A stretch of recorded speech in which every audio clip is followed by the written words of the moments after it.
নমস্কার, পাখিরালয় কলকাতায় আপনাদের স্বাগত। আমার এই পাখিরালয়তে একজোড়া রেড ড্রাম প্যারাকিটের একটি বাচ্চা হয়েছে। তা সেই বাচ্চাটা ভালোভাবেই মা বাবার কাছে বড় হচ্ছিল, কিন্তু আজ থেকে হঠাৎ করে ওর মা বাবা ওকে খাওয়ানো বন্ধ করে দিয়েছে আর ওকে পরিত্যাগ করেছে। তা সেই জন্য বাচ্চাটাকে তো যে কোনোভাবে তো বাঁচাতে হবে। বাচ্চাটা তো এখনো খেতে শেখেনি, মা বাবাই ওকে খাইয়ে দিত। তা এই বাঁচানোর জন্য ওকে আমি ওই মা বাবার কাছ থেকে আলাদা করে এনে একটা ছোট একটা খাঁচার মধ্যে ওকে রেখেছি। তা এবার আমি ওকে হ্যান্ড ফিডিং করাবো। তা কিভাবে আমি ওকে হ্যান্ড ফিডিং করবো সেটাই আমি আপনাদের এখন হাতে কলমে দেখাবো।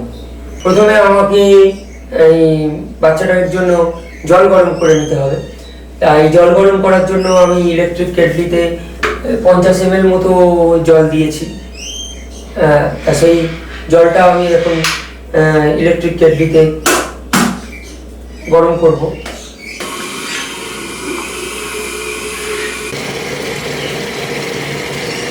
জল ফুটে গেছে। এই পাখির বাচ্চাটাকে যেহেতু এখন দিনে 5 থেকে 6 বার খাওয়াতে হবে বারে বারে, তা সেই জন্য এই বারবার করে যেহেতু ওই 15-20 ml জল সবসময় গরম করা যেহেতু সম্ভব হয় না, তা সেই জন্য আমি যেটা করি সেটা হলো একসাথে আমি প্রায় 100 ml মতো জল গরম করে নিয়েছি। তা সেই জলটা আমি আমাদের ফ্লাস্কে ঢেলে রাখি। আমি এখন গরম জলটা ফ্লাস্কে ঢেলে রাখছি।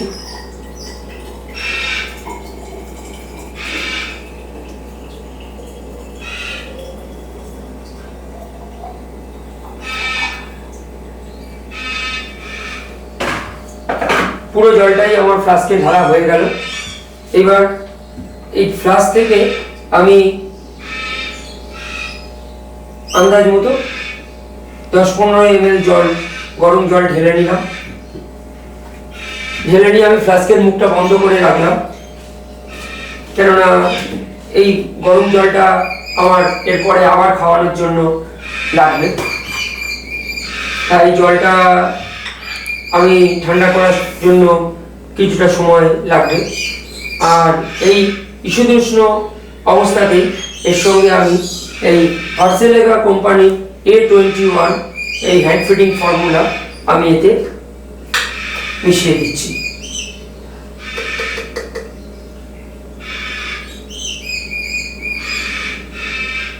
এই হ্যান্ড ফিডিং ফর্মুলাটা আমি একটা ছুরি দিয়ে নেড়ে নেড়ে ভালো করে মিশিয়ে নিচ্ছি।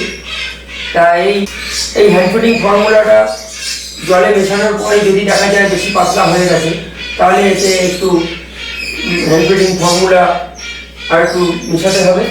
আর যদি দেখা যায় যে বেশি ঘন হয়ে গেছে, তাহলে আর একটু গরম জল এতে মিশিয়ে নিতে হবে। তা আমাদের হ্যান্ড ফিডিং ফর্মুলাটা ঠিকঠাকভাবে একদম রেডি হয়ে গেছে। এবার আমাকে এই হ্যান্ড ফিডিং করার জন্য আমার কাছে কিছু নিডলস আছে আর সিরিঞ্জ আছে।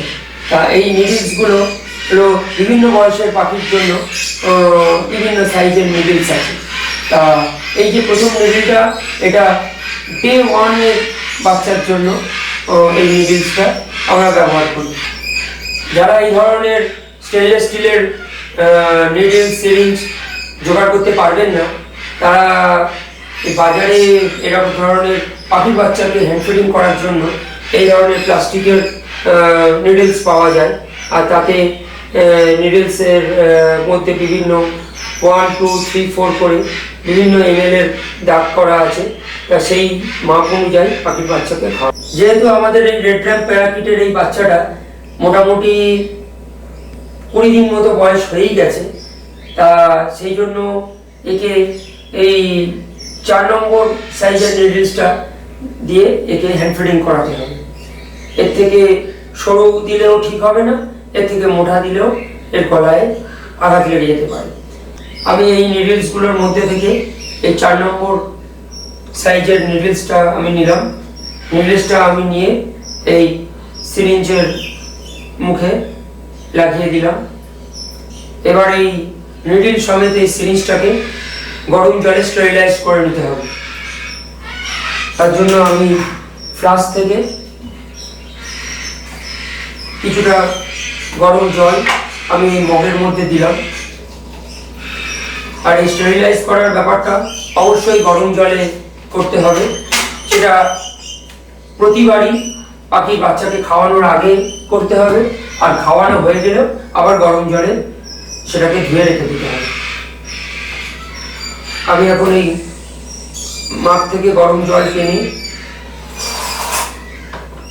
পুরো গোটা এই সিরিঞ্জটাকে স্টেরিলাইজ করে নিচ্ছি। সিরিঞ্জ স্টেরিলাইজ হয়ে গেছে, আর এই হ্যান্ড ফিডিং ফর্মুলাও ঠান্ডা হয়ে গেছে। সেটা আমি হ্যান্ড ফিডিংয়ের মধ্যে আঙুল দিয়ে ডুবিয়ে চেক করে নিচ্ছি, কোনোভাবেই যেন এটা বেশি গরম না থাকে। আর গরম অবস্থায় খাবার পাখিকে খাওয়ালে পাখির বাচ্চার ক্রপ বার্ন হয়ে যেতে পারে, তাতে ক্রপে ইনফেকশন হয়, পাখিটা মারাও যেতে পারে। তাই এটা মোটামুটি ভালোই ঠান্ডা হয়ে গেছে। এবার আমি এই পাখির বাচ্চাটাকে কেস থেকে বার করব। সবসময় পাখির বাচ্চাকে হ্যান্ড ফিডিং করাতে গেলে বাঁ হাতে ধরতে হবে, বাঁ হাতে এইভাবে ধরতে হবে, ঠিক এইভাবে ধরতে হবে, আর হাতে করে তুলে রাখতে হবে। এইভাবে ধরে এই সিরিঞ্জে করে ম্যাক্সিমাম 10 ml মতো খাবার আমি টেনে নিলাম। এই খাবারটা আমি এখন এইভাবে এদের ঠোঁটের ফাঁক দিয়ে ঢুকিয়ে অল্প অল্প ঢুকিয়ে এইভাবে আস্তে আস্তে 10 ml খাবার বাচ্চাটা খেয়ে নিল। আর এখন ওকে খাওয়ানোর দরকার নেই, ওর ক্রপ এখন পুরোপুরি এই হ্যান্ড ফিডিং ফর্মুলায় মোটামুটি ভর্তি হয়ে গেছে। ওকে এখন আমরা আবার এইভাবেই কেজের মধ্যে ছেড়ে দিই। আমার এই ভিডিও যদি আপনাদের ভালো লেগে থাকে তাহলে অবশ্যই ভিডিওটায় এটা লাইক করে দেবেন, আর কমেন্ট বক্সে গিয়ে কীরকম লাগলো সেটা জানাবেন। আর এই ভিডিওটা বন্ধুবান্ধবদের মধ্যে শেয়ার করে দেবেন, আর আমার এই পাখিরালয় চ্যানেলটা আপনারা সাবস্ক্রাইব করে রাখবেন। নমস্কার।